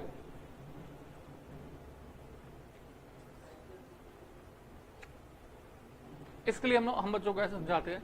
तो देखो, ये जो प्रोफेशनल पर्सन ने सर्टिफिकेट प्रोवाइड किया है, ये सर्टिफिकेट प्रोवाइड किया है हमारी इंस्ट्रक्शन के बाद। राइट, हमने 1 मार्च को हमने मतलब किसने? कॉन्ट्रैक्टर ने और कॉन्ट्रैक्टर ने मिलकर एक प्रोफेशनल पर्सन को हायर किया। राइट, उसने सर्टिफिकेशन प्रोवाइड कर दी है on the 28th of March. उसने कहा है कि 28 मार्च तक का जो कॉन्ट्रैक्ट कंप्लीट हो चुका है वो कितना हो चुका है? 40%। और 40% का मतलब कितना हुआ वर्क सर्टिफाइड? 20 लाख। अब 28 मार्च को उसने सर्टिफिकेट प्रोवाइड कर दिया। बट सर 28 के बाद 29, 30, 31 क्या हमने काम करना बंद कर दिया होगा? नहीं, 29 को भी काम हुआ होगा, 30 को भी और 31 को भी। अब इसके बाद 3 दिन जो काम हुआ उस काम के लिए कोई भी सर्टिफिकेशन रिसीव्ड नहीं हुआ। मतलब ये कि बच्चों कभी कभी ऐसा हो सकता है कि जो वर्क सर्टिफिकेशन है ये कम टाइम तक का हो, 2016, और जो ये work cost of work to date है ये कब तक की है, 31 मार्च 2016। तो जो कॉस्ट आप डेबिट साइड में खर्च कर चुके हो बट वो अभी रेवेन्यू कंसिडर नहीं हुई है, उसी को क्या बोलते हैं, क्लोजिंग स्टॉक। याद करो क्लोजिंग स्टॉक क्या होता है। क्लोजिंग स्टॉक का मतलब हुआ वो सामान जो कि आपके पास बन के तैयार था बट अभी सेल नहीं हुआ। तो आपने कुछ खर्चा तो ऑलरेडी कर दिया है 31 मार्च 2016 तक, बट सर आपके पास सर्टिफिकेट नहीं आया है, मतलब रेवेन्यू अभी तक आपने उससे रिलेटेड कंसिडर नहीं किया, राइट। तो जो खर्चा वर्क सर्टिफिकेशन के बाद आपका किया है उसको आप नो डाउट रिकॉर्डिंग करते होंगे, डेली बेसिस पर रिकॉर्डिंग करते हैं। तो जो डेली बेसिस पर रिकॉर्डिंग करते हैं तो जो खर्चा 29 का है, 30 का है, 31 का है, इन खर्चों को हम लोग क्लब कर लेंगे और क्लब करके क्या बोलेंगे, क्लोजिंग स्टॉक, राइट। और बच्चों इसको हम बोलते हैं basically cost of work uncertified. ये क्या चीज है, कॉस्ट ऑफ वर्क अनसर्टिफाइड। मान लो ये 1 लाख रुपए का है, ठीक है, कितने का है, 1 लाख रुपए का। अब बच्चों अगर ये 1 लाख रुपए का है तो अब जो बच जाता है उसको क्या बोलना चाहिए, प्रॉफिट, राइट। बच्चों इसको भी हम प्रॉफिट नहीं बोलते, इसको भी हम बोलते हैं बच्चों, अब जो बच जाता है इसको बोलते हैं नोशनल प्रॉफिट। क्या बोलते हैं, नोशनल प्रॉफिट। बताना तो नोशनल प्रॉफिट कितने का हो गया, हाँ जी, नोशनल प्रॉफिट कितना बताओ, कैलकुलेशन करो। ये हो गया 21 लाख एंड दिस इज 10,60,000, पक्का, राइट। आपको वैसे इसको नोशनल क्यों बोला, नोशनल मतलब assumed profit, this is not actual profit, right. अच्छा ऐसा इसलिए किया, थोड़ा ध्यान दीजिए, आपके पास फाइनेंशियल अकाउंटिंग में एक कॉन्सेप्ट है कि जब तक चीजें 100% पक्की नहीं हो जाएं तब तक आप प्रॉफिट रिकॉग्नाइज मत करो। राइट और रॉन्ग, अकाउंटिंग में क्या कॉन्सेप्ट है, दैट अगर फ्यूचर में लॉस होने वाला है तो आज ही प्रोविजन बना लो, बट सर अगर कोई प्रॉफिट आज हुआ है बट वो अनसर्टेन है, कुछ अनसर्टेन है, तो आप आज ही प्रॉफिट रिकॉग्नाइज ना करें। याद आया, इसको क्या बोलते हैं, prudence concept, PRUDENCE, prudence concept. Prudence concept कहता है इन फ्यूचर में होने वाले प्रॉफिट्स को आज रिकॉग्नाइज नहीं करना चाहिए। इनफैक्ट कोई आज अगर प्रॉफिट हो रहा है और फ्यूचर के लिए वो अनसर्टेन है तो उसको आज 100% कंप्लीट नहीं मानेंगे, और लॉसेस को तो डेफिनेटली आज ही रिकॉर्ड करेंगे। याद आ गया। अच्छा आप कहोगे सर यहां पर कैसे अनसर्टेनिटी है। सर देखो हमने जो है अपना अभी तक अकाउंटिंग जो की है वो फर्स्ट ईयर की है। फर्स्ट ईयर में हमने जो प्रॉफिट निकाला है वो हमने लिख दिया, राइट। बट थोड़ा सोचो आने वाले समय में हो सकता है कि हमारा जो ये कंस्ट्रक्शन साइट है उसमें कुछ मिस हैपनिंग हो जाए, या हम जितने खर्चे एस्टिमेट कर रहे हैं आने वाले समय से रिलेटेड उतने खर्चों के अलावा भी कुछ एक्स्ट्रा और खर्चा हो जाए, या फिर इन्फ्लेशन के कारण से हमारे खर्चों के ऊपर खर्चों के जो कॉस्ट है वो बर्डन बढ़ जाए। मेरी बात समझ आ रही है। तो फ्यूचर में हमारा जो एक साइट है वो साइट हमें 100% सर्टेनिटी के साथ प्रॉफिट प्रोवाइड करेगा, हम लोग आज नहीं कह सकते, राइट। कंस्ट्रक्शन साइट पे अगर हमारी कंस्ट्रक्शन साइट कंप्लीट हो गई, भाई हमने सोचा था 50 लाख के रुपए मिलेंगे, 40 लाख रुपए का हमारा खर्चा होगा, 50 लाख मिल जाए तो एक बात हो गई, दूसरा 40 लाख रुपए ही खर्च हो तो जाके प्रॉफिट होगा ना। पर अभी तो 1.5 ईयर पड़ा हुआ है, उससे पहले ही आप ये कैसे 100% सर्टेन कह सकते हो कि आपको प्रॉफिट हो गया। अब इस पर्पज के लिए अकाउंटिंग स्टैंडर्ड्स में हमारे पास कुछ रूल्स हैं, और रूल्स हैं कि जब भी वर्क सर्टिफाइड आप निकालें, लाइक जो भी वर्क सर्टिफाइड आपका आर्किटेक्ट देता है, जैसे कि हमारे इस क्वेश्चन में कितना दे दिया हमने 40%, तो हम आपको एक स्लैब दे रहे हैं। हम आपको एक स्लैब दे रहे हैं और स्लैब में सबसे पहले लिखा हुआ है इनिशियल स्टेज, इनिशियल स्टेज। और इनिशियल स्टेज कैसे कहते हैं? When the percentage completion, when the percentage completion is less than 25%, right. तो हमारा अकाउंटिंग स्टैंडर्ड कहता है कि amount transfer to profit and loss account should be nil. कहते हैं कि अगर 25% के आसपास या 25% से कम वर्क कंप्लीट हुआ है तो that is the initial stage. अभी आप प्रॉफिट रिकॉग्नाइज ही मत करो। आई रिपीट, ये मैंने नहीं कहा, अकाउंटिंग स्टैंडर्ड कह रहा है। कौन सा अकाउंटिंग स्टैंडर्ड है कंस्ट्रक्शन के लिए? 7। ये A7 कह रहा है कि आप जो प्रॉफिट रिकॉग्नाइज करेंगे ना वो इस स्टेप्स के अकॉर्डिंग करो। पहला स्टेप क्या है कि अगर इनिशियल स्टेज है, इनिशियल स्टेज किसे कहेंगे? जब परसेंटेज कंप्लीशन कितना हो, 25% से कम। तो कितना प्रॉफिट रिकॉग्नाइज करो? कुछ नहीं, नथिंग। अच्छा, अगर 25% से वर्क सर्टिफिकेशन जो है ज्यादा हो या बराबर हो, ठीक है, बराबर भी सेकंड स्लैब में आ रहा है, और लेस देन हो 50%, राइट। इस केस में आप कितना अमाउंट ट्रांसफर करोगे? 1/3 of notional profit.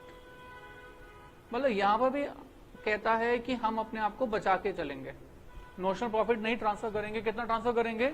1/3 of notional profit. और 1/3 ऑफ नोशनल प्रॉफिट के अलावा भी ये कहता है, देखो नोशनल प्रॉफिट के बराबर आपका प्रॉफिट तब होगा जब कैश मिलेगा। अगर कैश नहीं मिलेगा तो भाई, अगर एक कंपनी जो है सेल ही सेल करती रहे, सेल ही सेल करती रहे, कैश ना मिले तो प्रॉफिट हो जा रहा है उसे। तो यहां पर ये अकाउंटिंग स्टैंडर्ड कहता है कि मल्टीप्लाई बाय दिस, मल्टीप्लाई ऐसे लिखा तो ऐसा हुआ है on the basis of the cash received ratio, cash receive ratio. पर सही कैश रिसीव रेशो कैसे निकालते हैं? Cash received divided by work certified.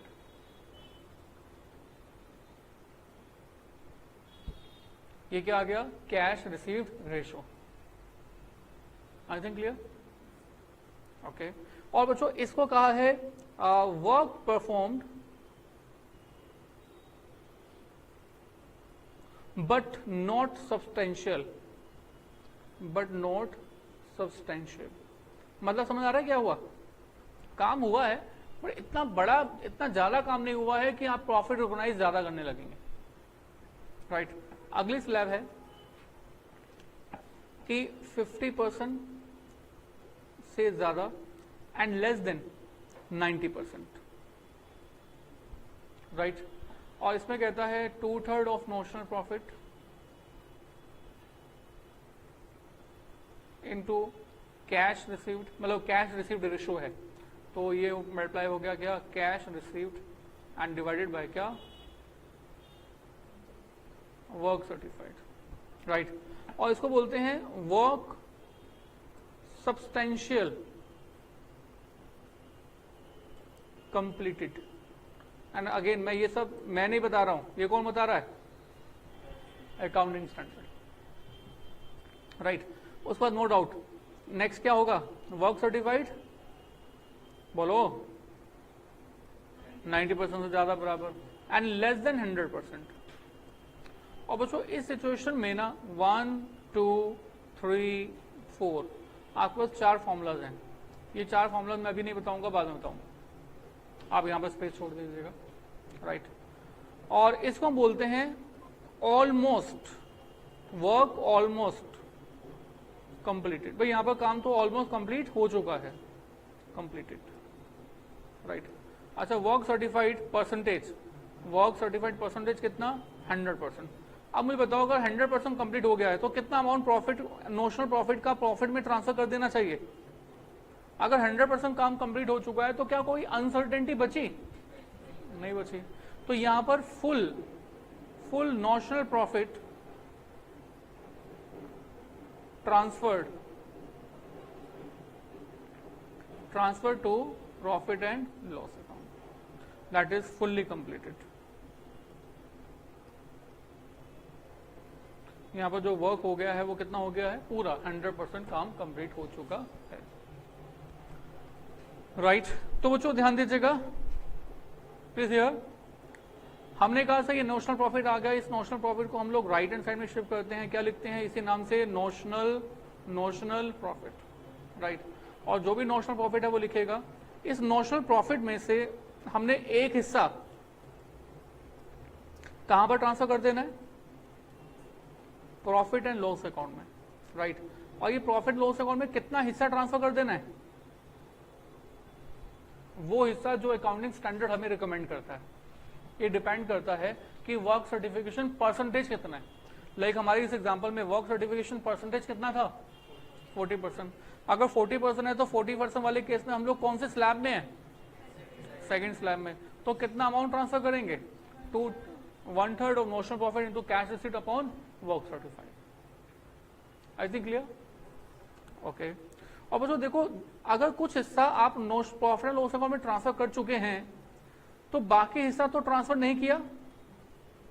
जो बाकी हिस्सा ट्रांसफर नहीं किया इसको बोलते हैं रिजर्व फॉर फ्यूचर अनसर्टेनिटीज, यानी कि कंटीजेंसीज, राइट। फिर जो बाकी बच गया उसका क्या होगा, उसको हम फ्यूचर की अनसर्टेनिटीज के लिए अभी से ही रिजर्व बनाकर रख रहे हैं। Am I right.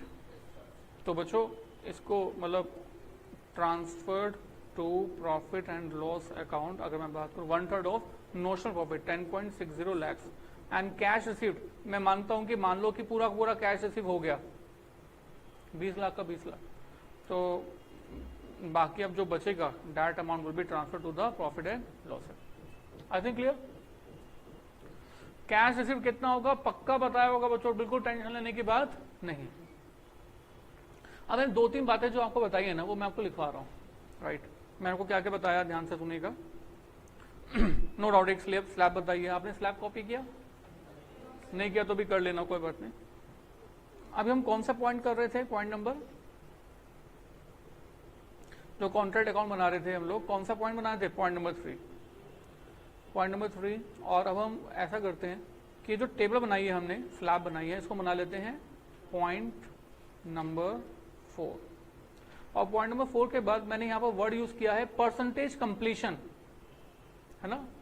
ये परसेंटेज कंप्लीशन कैसे फाइंड करते हैं ये मैं आपको बता रहा हूं पॉइंट नंबर 5 में, कि परसेंटेज कंप्लीशन हम लोग कैसे फाइंड करते हैं। ध्यान दीजिएगा, इसको आप परसेंटेज कंप्लीशन बोल दो या इसको बोल दो work certified percentage, work certified percentage, एक ही बात होती है, राइट। ये कैसे फाइंड करते हैं, this is equal to work certified upon contract price into 100। ये हुआ भाई, आप हमारे आर्किटेक्ट ने कहा 20 लाख का काम कंप्लीट हो गया, कितने में से, 50 लाख में से, तो वर्क सर्टिफाइड कितना, 40%।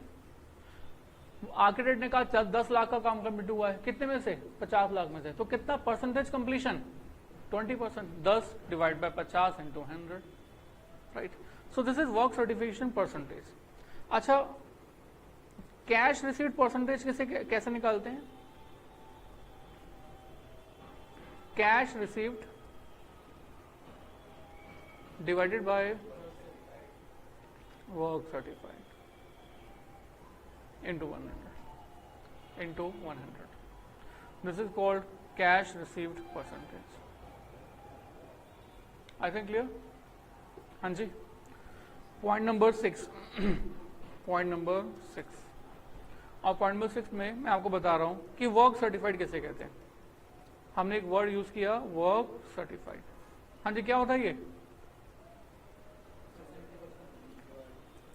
It is just like sales.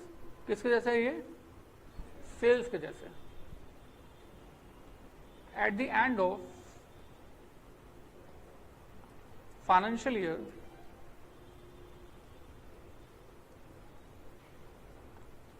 Contractor and कॉन्ट्रैक्टी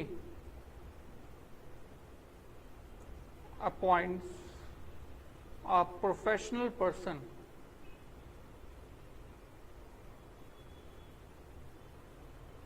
for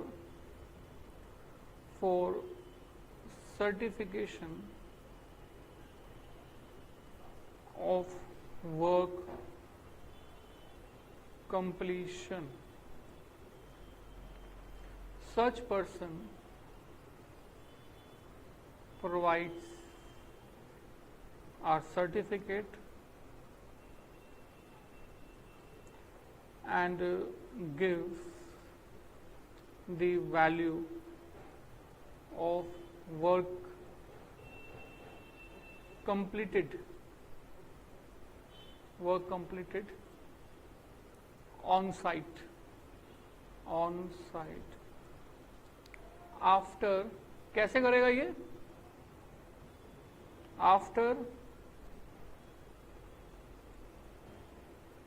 after visiting this site. इस साइट पर विजिट करने के बाद वो बता देगा कि काम कितना कंप्लीट हुआ है और इसके लिए वो एक सर्टिफिकेट भी प्रोवाइड करेगा, right. That completed work will be recognized as, हाँ जी, will be recognized as sales. इसको हम क्या कहेंगे, सेल्स कहेंगे. Is it clear? And shown in, कहां पर, credit side of contract account. I think clear. तो हम क्या बोल, इसको हम कॉन्ट्रैक्ट अकाउंट के क्रेडिट साइड में शो करेंगे. This is point number 6. Point number 7. Point number 7 is, मैंने आपको बताया कॉस्ट ऑफ वर्क. क्या बोला? Cost of work uncertified. तो इसमें लिखेंगे sometimes professional person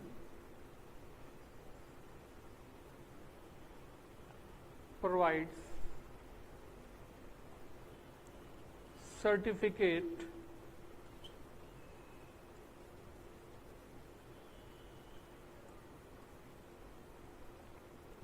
for completion of work before financial year. Financial year end. All cost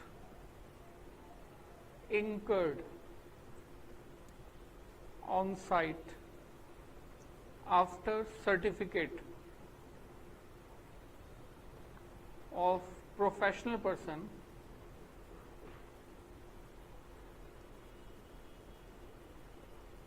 is called, क्या कहेंगे इसको,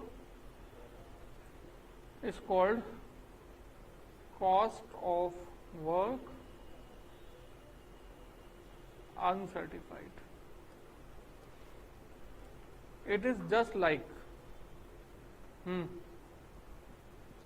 it is just like closing finished goods, and it will be shown in credit side of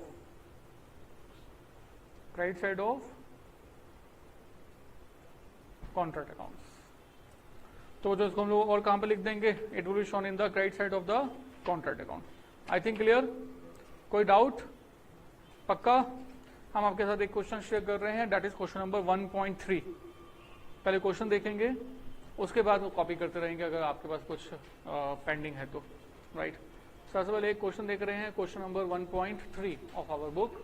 तो book निकाल लीजिए बच्चों. 1.3 question, and question says the following is the summarise information relating to the contract account number 100. तो आपके पास एक contract account है, उस contract account के आपके पास कुछ इंफॉर्मेशन गिवन है, राइट. और इसका नंबर दिया हुआ 100. ओके. Contract price 6 lakh. बच्चों बताओ, कॉन्ट्रैक्ट प्राइस 6 लाख हमारे कॉन्ट्रैक्ट अकाउंट में कहां पर आएगा, डेबिट में या क्रेडिट में? कहीं नहीं आएगा। कॉन्ट्रैक्ट प्राइस तो पूरे कंप्लीट कॉन्ट्रैक्ट का होता है और हमें कौन सा वाला वैल्यू लिखनी होती है, वो वैल्यू जो कि हमारी कंप्लीट हो चुकी हो, that should be only work certified, right. अच्छा, कॉन्ट्रैक्ट प्राइस कहीं नहीं आएगा, मैंने इसको साइड में लिख दिया एक जगह पर, कॉन्ट्रैक्ट प्राइस इज ₹6 लाख। आगे चलते हैं, वेजेस, ओके, वेजेस एक्सपेंस है, डेबिट में आएगा। जनरल एक्सपेंस 8600 डेबिट में आएगा। मटेरियल 1,20,000 डेबिट में आएगा। कैश रिसीव्ड, कैश रिसीव्ड कहां पर आएगा, कहीं नहीं आएगा। क्या चाहिए हमें, वर्क सर्टिफाइड।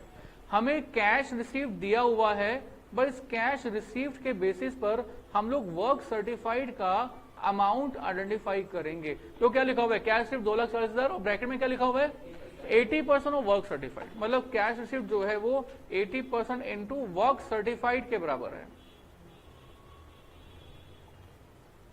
2,40,000। तो now I can find out the work certified and now it will be 2,40,000 into 100/80। हाँ जी, कैलकुलेशन कीजिएगा, कितना आता है, 3 लाख। तो ये 3 लाख रुपए का अमाउंट जो है ये वर्क सर्टिफाइड हुआ और ये 3 लाख रुपए का अमाउंट हमारे कॉन्ट्रैक्ट अकाउंट के क्रेडिट साइड में सेल्स की तरह से शो होगा, ट्रीट होगा। आगे लिखा हुआ है मटेरियल एट साइड, ये क्या चीज है, क्लोजिंग मटेरियल, वो मटेरियल जो कि हमारे कॉन्ट्रैक्ट साइड पर यूज नहीं हुआ। प्लांट, तो प्लांट जो है वो किस पर्पज के लिए यूज होता है, प्लांट तो है यूज होता है साइड पर हमें डेबिट साइड में क्या लिखना होता है, depreciation. Included in the above information are wages ₹3,500, material ₹4,000 and other expenses ₹2,500 which were incurred since certification. Which were incurred since certification. What do you mean by this? मतलब work certified के बाद हमने ये वाले खर्चे और किए। आपने जितने भी खर्चे किए हैं कॉन्ट्रैक्ट साइड पे वो सारे डेबिट में लिख दिए आपने, पर उन खर्चों में ये वो खर्चे हैं जो सर्टिफिकेशन के बाद हुए। जो खर्चे सर्टिफिकेशन के बाद होंगे उसको हम क्या बोलेंगे, कॉस्ट ऑफ वर्क अनसर्टिफाइड। तो कॉस्ट ऑफ वर्क अनसर्टिफाइड आपके पास इस तरह से गिवन है। Depreciate plant at 10%, prepare contract account number 100। तो आपको बेसिकली क्या करना है, you have to prepare contract account and number, question कहता है कितना है, 100। तो you have to prepare this contract account. तो कॉन्ट्रैक्ट अकाउंट प्रिपेयर करते हैं, डेबिट साइड, क्रेडिट साइड। और हमने कहा डेबिट साइड में सबसे पहला एक्सपेंस कौन सा है, देखो सीक्वेंस से चलो, बीच बीच में करोगे तो गड़बड़ हो जाएगी, बहुत गड़बड़ हो जाएगी। कॉन्ट्रैक्ट प्राइस लिखा हुआ है, कॉन्ट्रैक्ट प्राइस हमें चाहिए नहीं, मतलब साइड में लिख दिया है। वेजेस लिखा हुआ है, तो वेजेस डेबिट साइड में लिख दें, 2 wages and wages how much, 1,64,000। And then general expenses कहां लिख दें, जनरल एक्सपेंसेस डेबिट साइड में, खर्चे तो डेबिट में ही लिखते हैं। मटेरियल कहां लिख दें, खर्चा है तो डेबिट में ही लिखते हैं, टू मटेरियल डेबिट में 1,20,000। And then cash received, cash received कहां आएगा, कहीं नहीं आएगा, ओके। तो हमने इसको वैसे वर्किंग नोट में अलग से दिखा दिया और इससे हमने क्या आइडेंटिफाई कर दिया, वर्क सर्टिफाइड, जो कि हमें शो करना है। मटेरियल एट साइड कहां पर आएगा, क्रेडिट साइड में, तो by material at side and how much amount is there, 10,000, 10,000, okay. Plant, plant कहीं नहीं आता, क्या आता है, डेप्रिसिएशन आता है। तो डेबिट साइड में लिख देते हैं depreciation at the rate of how much percent, 10%। तो जो प्लांट का 10% कर दो, 20,000 का 2% कितना, 10% कितना हो जाएगा, 2,000 हो जाएगा। 2,000 लिख दिया डेबिट में, ओके। मैंने आपको कहा था कि डेप्रिसिएशन की एक दूसरी ट्रीटमेंट भी होती है वो मैं आपको थोड़ी देर बाद बताऊंगा, मतलब बताऊंगा आगे जाकर। आगे इंक्लूडिंग अबव इन्फॉर्मेशन, तो ये जो एडिशनल इन्फॉर्मेशन गिवन है ये तो कॉस्ट ऑफ वर्क अनसर्टिफाइड है, राइट। तो एक्सपेंसेस तो सारे खत्म हो गए। तो बच्चों जैसे ही एक्सपेंसेस खत्म हो जाते हैं ना, तो उसके बाद आप इनकी टोटलिंग कर दीजिए बिना रेवेन्यू को कंसिडर किए, और आप यहाँ पे निकाल दीजिए क्या, cost of work to date, right, balancing figure find कीजिएगा प्लीज, फाइंड कीजिएगा। पहले टोटल कर दीजिए डेबिट साइड का, वेरी फास्ट। हाँ जी बच्चों, डेबिट साइड का टोटल कीजिए, 2,94,600, 2,94,600। एंड बैलेंसिंग फिगर ये आ जाएगा 2,84,600 और इसको हम लोग डेबिट लेफ्ट हैंड साइड में शिफ्ट कर देंगे डेबिट साइड में और क्या बोलेंगे इसको cost of work to date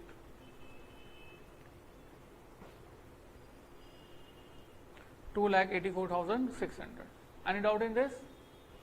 हाँ जी नहीं। और बच्चों इसके बाद हमें राइट हैंड साइड में क्या लिखना होता है सेल्स यानी कि वर्क सर्टिफाइड और ये वर्क सर्टिफाइड आपके पास कितने रुपीज का है 3 लाख रुपए का तो आपने क्रेडिट साइड में लिख देना है 3 लाख।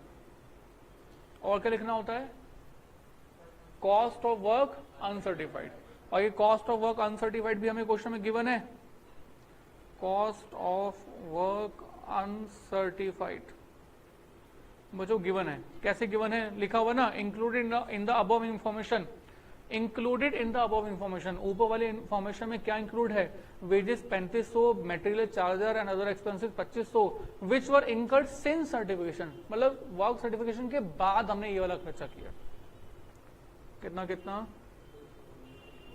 मटेरियल 3500 और वेजेस कितना अच्छा उल्टा लिख दिया मैंने ये 4000 है ये 3500 है एंड अदर्स कितना है 2500 टोटल कर दीजिएगा 10,000 राइट। और बच्चों अब बस आपके पास जो आपने सेल्स लिख दिया क्लोजिंग स्टॉक लिख दिया अब तो क्या आ जाएगा आपके पास नोशनल प्रॉफिट है ना इसको प्लस कीजिएगा it becomes 3,10,000 and debit side में आपके पास आ जाएगा नोशनल प्रॉफिट बैलेंसिंग फिगर बता दो जल्दी से कितना आता है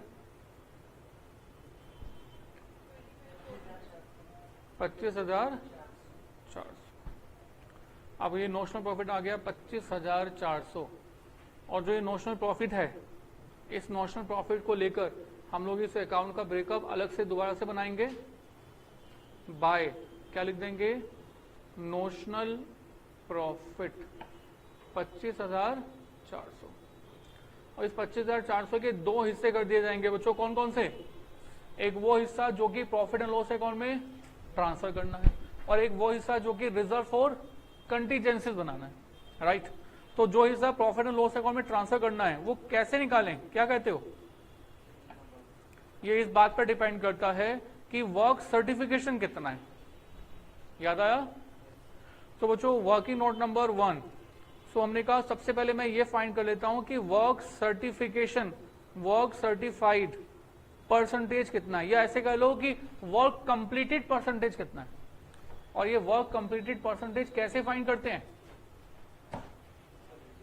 अभी लिखवाया था ना आपको work certified divide by contract price into 100 भाई कितना सर्टिफाइड हुआ कितने में से हुआ कितना हुआ हमारे पास आर्किटेक्ट ने क्या कहा है कितना सर्टिफाइड हुआ 3 लाख का सर्टिफाइड हुआ है work certified upon contract price into 100 तो 3 लाख कितने में से बच्चों 6 लाख में से तो परसेंटेज कंप्लीशन कितना 50% बताना कौन से स्लैब में आ गए हम लोग फर्स्ट सेकंड थर्ड ध्यान से देखो now we are in third slab आपको कि नहीं सर देखो ना अभी लिखवाया था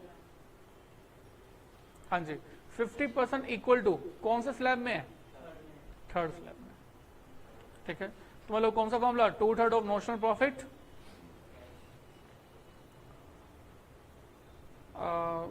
amount transferred to profit and loss account 2/3 of notional profit into बोलो cash received upon work certified तो जो 2/3 तो 2/3 रहेगा नोशनल प्रॉफिट कितना है 25,400 कैश रिसीव्ड कितना है कैश रिसीव्ड क्वेश्चन से देख लो बच्चों ये हमें क्वेश्चन में गिवन था ना 2,40,000 2.4 लाख अपॉन वर्क सर्टिफाइड कितना है 3 लाख। तो आप ये कैलकुलेशन कर दीजिए। Yes please.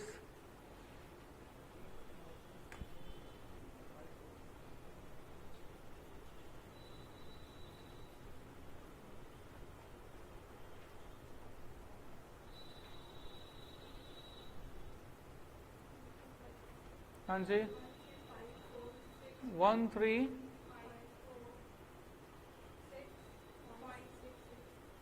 इसको 7 बना देते हैं 13547 ठीक है।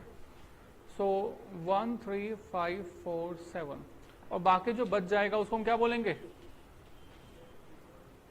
To reserves for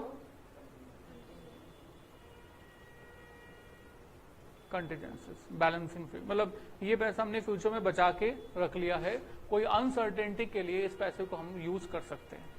how much amount 11853 right. तो बच्चों this is about basic concepts of the contract account. मतलब अभी तक हमने जो किया ना वो यकीन मानो आपने बहुत अच्छा पढ़ाओ, मतलब बहुत अच्छा कंटेंट सीख लिया है। अब क्वेश्चन में थोड़ा सा मतलब आगे जाके थोड़ी कॉम्प्लिकेशंस बढ़ती रहेंगी right. So this is till now basic concepts of the contract account. कोई डाउट बच्चों यहां तक? पक्का कॉपी करना चाहेंगे बाकी सब कुछ जो कॉपी नहीं किया? Yes sir. तो प्लीज कॉपी दिस।